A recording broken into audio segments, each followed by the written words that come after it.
Good morning.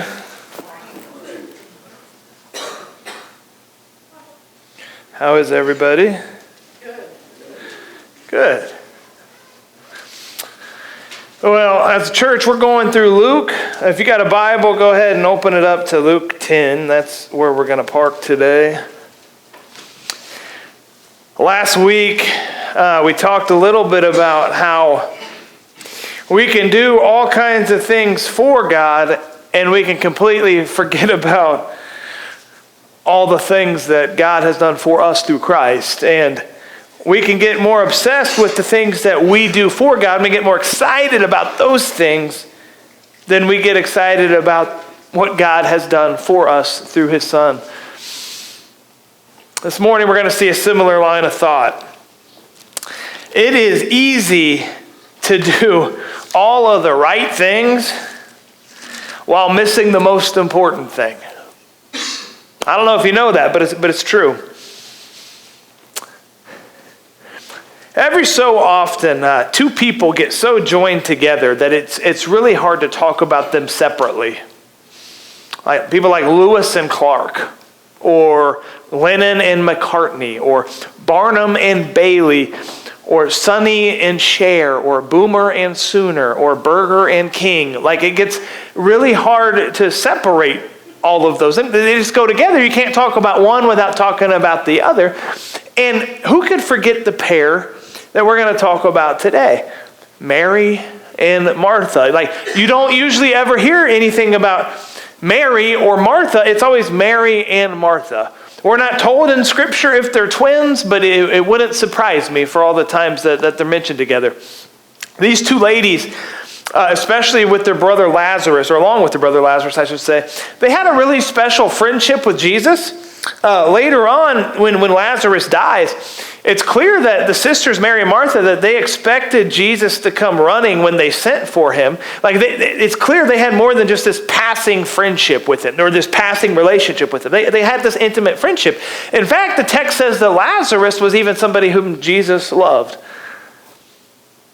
Now, you can be honest, but have you ever expected Jesus to do one thing for you, and then he does what seems like the complete opposite thing that you wanted him to do? Anybody been there? I have. Like that's how his relationship with this family seems to work too. So if that's you, like you're in good company. So if you got a Bible, Luke chapter 10, verse 38, it says, now as they went on their way, Jesus entered a village, and a woman named Martha welcomed him into her house. And she had a sister called Mary, who sat at the Lord's feet and listened to his teaching. But Martha was distracted with much serving. And she went up to him and said, Lord, do you not care that my sister has left me to serve alone? Tell her then to help me. But the Lord answered her, Martha, Martha, you are anxious and troubled about many things, but one thing is necessary. Mary has chosen the good portion, which will not be taken away from her. It's like, this isn't going to be a super long sermon. Just, you're welcome. Sometimes they don't need to be. God's convicted me of that lately. This short passage has so much to say to us and for us. And it's not hard to understand at all. That's what I love about it. It's not hard to understand. It's not one of those passages that really like leaves you shaking your head or scratching your head. Like, what in the world is this talking about? Like, what does this mean? Like, and yet it's still so easy to completely miss the point. Two sisters, two completely different reactions to Jesus. And it's funny how no matter what you do in your life, some people are only remembered for about one thing, for good or bad. Someone's always remembered for catching that winning touchdown pass during the big football game, and then somebody else is always remembered for doing something completely stupid. Like they can't outlive it or outrun it. Like it doesn't matter what they do, they're always going to be remembered for it. So Jesus comes to this house We don't know which one of the sisters invited him, if either one of them did in the first place. Maybe it was Lazarus. Maybe he lived with them. We don't know. But we do know that Martha opened up the door and she tried to make Jesus comfortable, right?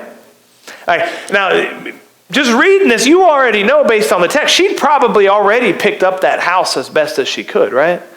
Like, she's probably already taken out the trash. She's swept the floor. She's made sure all the kids' toys are picked up. She's cleaned the mirrors. She's wiped the toilet seats. Like, she's vacuumed twice. Have you met people like that? Are you a person like that? Like, everything that you can do to the house before somebody important comes over, like your mother or somebody, like, she has done it all. My wife's looking at me because we just did this the past week. I told her she could preach today. But Jesus comes to the door, and what does Mary do? Or Jesus comes to the door, and then Mary, she just gets to work. She gets back to work. We don't know what she was doing. I don't know if she's passing out the hors d'oeuvres, taking drink orders. I don't know. Maybe her eyes caught sight of some dust that she neglected to wipe before, or it just came in when the door opened. Like, maybe a picture was a little off center on the wall. Like, maybe Jesus tracked in some mud or something worse with his feet. And she was just following him around like a mother of a toddler, like cleaning up his messes. I don't know. But just for a second, think of the privilege that it would be to even have a conversation with Jesus in person, right? Like, let alone to have him in your house as a personal guest. I mean, how would you act? It's like that song, like, I can only imagine. Like, what do you even say? Like, you've got Jesus face to face, this person who you've heard has done all these miracles, this person who's said all of these outlandish things that are making all of the religious people really upset. What would you even say to Jesus if you had the chance to talk to him? Would you even say anything? Like, here, Mary and Martha, they've got this rare opportunity that many of us might just do just about anything to have, and instead of soaking up the moment, all Martha can think about is all the work that needed to be done, that she'd already probably done in the first place. We don't know that much about Martha, really. I mean, it's hard to say if she really realized just then how important Jesus was. Like, there's no doubt she knew he was special, but just how special she thought he was, we're not told. We also don't know if she was just this person who couldn't ever really settle down and relax because she always thought she had to be doing something. Have you met those people? Like, maybe she thought she always had to be working at something, because if she's not doing anything, then she's just lazy and she's worthless and everything. I don't know. What we do know from the text is that instead of sitting at the feet of Jesus and listening to what he was saying, she was busy standing and serving Jesus. Instead of sitting with Jesus, she was preoccupied with serving Jesus. Now, you spend enough time in the church, and you're going to be told, hey, y'all should be serving Jesus. We got too many people sitting. Is serving Jesus a bad thing? No, not at all. In fact, many women are praised for serving Jesus. We're going to see later, Martha's sister Mary is one of these women. We'll see it in John chapter 12. But when given the choice between sitting with Jesus and serving Jesus, we can't prioritize serving Jesus without first sitting with Jesus. Does that make sense? Yes, it's important to serve Jesus. But before we serve Jesus, we need to sit with Jesus. Because it's when we sit with Jesus that we realize why Jesus is worthy to be served. But until we realize why he's worthy to be worshiped and praised and served, we will always be more concerned with everything else that needs to be done. Which I think is why Martha found herself at odds with her sister. If I had to guess. Like, verse 40 tells us exactly what happened and why it happened. Like, even with Jesus right there in their midst, the text says that Martha was distracted with much serving. Now, If she could have Jesus literally, physically present in the house with her, in front of her face, talking to her, like a living flesh and blood person, and she could still be distracted with everything else that needed to be done, like, what does that say about you and me? What's that say about us? I think I can probably make the case that many of us are just like Martha. Given the chance to sit at the feet of Jesus, and we'd probably get distracted by all kinds of other things. I mean, just think of all the reasons why we're willing to miss gathering together on Sunday mornings. Our family had a ball game. Oh, we had to get together. I only get to see that person, 6 times a year. So we had to do that, and we had to do it on Sunday during church. Oh, I had vacation. Now look, don't get me wrong. None of those things are bad in and of themselves. But they're not the best thing. That's a big part of what we need to see here. What Martha was doing wasn't a bad thing at all. It just wasn't the best thing. And it wasn't the best thing at the right time. It wasn't the most important thing. And I think part of becoming a mature follower of Christ is being able to know the difference in important things and most important things. I think we're kind of like that kid who sees a squirrel everywhere. And our attention is gone as soon as we see it. This is why at camp, some of us are getting ready to go to camp in the next month. There are literal squirrels everywhere, which is why we have to put black plastic up over all of the windows in our chapel so that while we're singing or somebody's preaching or whatever, the kids don't see a literal squirrel outside the window. And look. And they're all distracted. We literally have to put plastic up to minimize distractions because there's enough without the literal squirrels running around. See, those who have a hard time distinguishing what's most important often find themselves at odds with those who already have it figured out. This is exactly what happens in the text. Did you notice in the text, that's what it says, Martha is mad at her sister because her sister is just sitting at the feet of Jesus. She's not doing anything. She's not working, in other words. She's lazy. In the mind of her sister, she's resting. She's not pulling her share of the load. And this upsets Martha so much that instead of talking to her sister, she complains to Jesus about it. Now, you talk about breaking the chain of command. She tattles to Jesus, of all people. Jesus, my sister isn't helping me. Jesus, hey, I'm doing all of the work here. Jesus, tell my sister to do her part. Tell her to get up off her rear and start working. It's clear she expects Jesus to do something about it. She expects him to side with her. And when he doesn't, she had to be shocked. And as we said earlier, this isn't the first time Jesus is going to completely buck her expectations. It'll happen with their brother too. But instead of getting on to Mary for not serving, Jesus gets on to Martha for not sitting. Instead of getting on to Mary for not serving, he gets on to Martha for not sitting. That doesn't make sense in our current world. That's the opposite of what we think. In a complete reversal of everything that many of us in the church have been taught since we were young, Jesus tells Martha, sit, don't serve. Sitting is sometimes more important than serving. Because it's while sitting, we learn why we should be serving. It's not as confusing as it sounds, I promise. But until we sit at the feet of Jesus, we'll have no idea why we should serve him in the first place. Listen again to what Jesus tells Martha when she's upset with her sister. Luke 10:41, it says, but the Lord answered her, Martha, Martha, you are anxious and troubled about many things, but one thing is necessary. Mary's chosen the good portion, which will not be taken from her. Now, If we're honest here this morning, some of us are anxious and troubled about many things.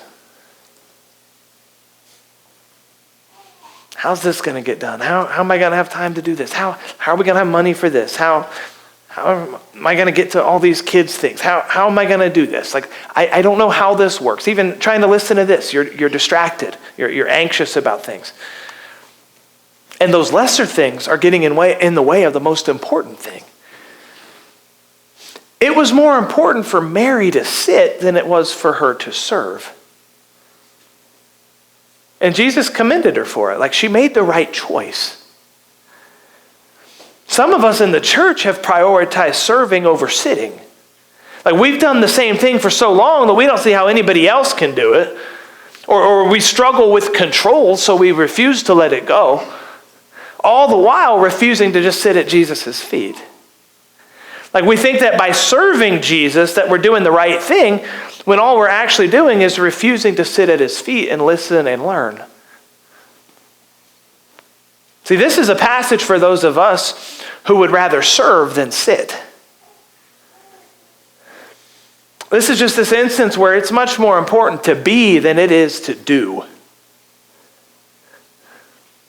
See, some of us are so distracted about so many things right now and we're so anxious that we can't even hardly sit still.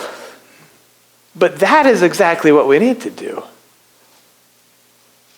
Does anybody know what the first part of Psalm 46:10 says? You know it, you just may not know that it's that. It says, "Be still and know that I am God." In other words, you're not. We're not. He is. Be still and know that I am God. To those who think right now that doing is more important than being right now, or serving is more important than sitting, the Word of God tells you to be still. Stop moving. Breathe in. Breathe out. It's all going to be okay. This is partly why God commanded a Sabbath. Like, he didn't tell Israel it was a good idea, and hey, you should do this if you feel like it, I think it'll really help you out. Like, he commanded it.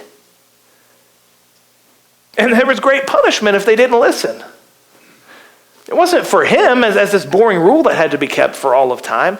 It was for them because he knew they needed it. We need it. It's not good to do all the time. It's not good to serve all the time. Sometimes you need to sit. Because it's when you sit that you learn why you should serve. They go directly hand in hand with each other. All serving and no sitting make Jack a dull boy. Now, I love how the Apostle John teaches this to us using these same characters who Luke has introduced us to.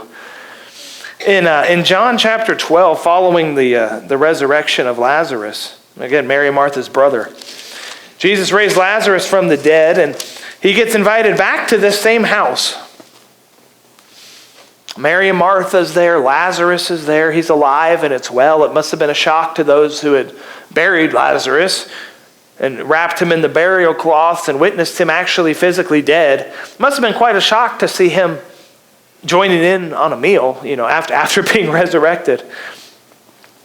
But notice these little details in the text. It's John chapter 12, verse 1. It says, 6 days before the Passover, Jesus therefore came to Bethany, where Lazarus was, whom Jesus had raised from the dead. So they gave a dinner for him there. Martha served, and Lazarus was one of those reclining with him at table. Mary therefore took a pound of expensive ointment made from pure nard and anointed the feet of Jesus and wiped his feet with her hair. The house was filled with the fragrance of the perfume. But Judas Iscariot, one of the disciples, he who was about to betray him, said, "Why was this ointment not sold for 300 denarii and given to the poor?" He said this not because he cared about the poor, but because he was a thief. And having charge of the money bag, he used to help himself to what was put into it. Jesus said, "Leave her alone, so that she may keep it for the day of my burial. For the poor you'll always have with you, but you do not always have me." Anybody notice what Martha was doing in the text? Serving, very good. That sounds familiar. What did Mary do? See, she was serving too, but she was worshiping Christ through her service. Like, she performed this very intimate act when she wiped Jesus' feet with her hair. Like, people would have called her scandalous for doing that because it wasn't proper for a woman to even let down her hair in the presence of a man who wasn't her husband, let alone was it proper to wipe perfume off of somebody's dirty feet. But Mary did it anyway. Why? Because her serving Jesus was born from her sitting at the feet of Jesus. She sat before she served. And because she sat, she served. See the connection there? It's circular. They go together. Now, because I know how people think, I know how I think, no, we're not supposed to just sit all the time. Our sitting at Jesus' feet, what we're doing right now, I'm not Jesus, just in case there's any confusion, but our sitting at Jesus' feet should eventually result in our becoming Jesus' hands and feet. But even then, it's still important to take time and sit at Jesus' feet. It's still important to open up this book and spend time with Christ. This is why one person's name shouldn't be listed over and over and over again on any kind of a church serving schedule. I mean, if it is, like, that's an indication of major problems down the road that are coming.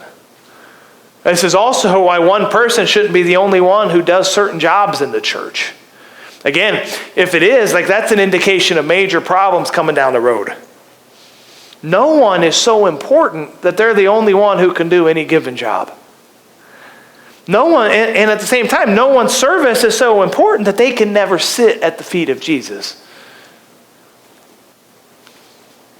I wonder sometimes if those of us who've been serving in the same spots for so many years have forgotten why we're doing it in the first place. We're tired. It happens. We're about burnt out. It happens. The cure? Sit. Don't serve. Our service will flow from our sitting, but if you've forgotten why you're serving, take a seat at the feet of Jesus. It's the right move. Everything will be okay. Would you pray with me? God,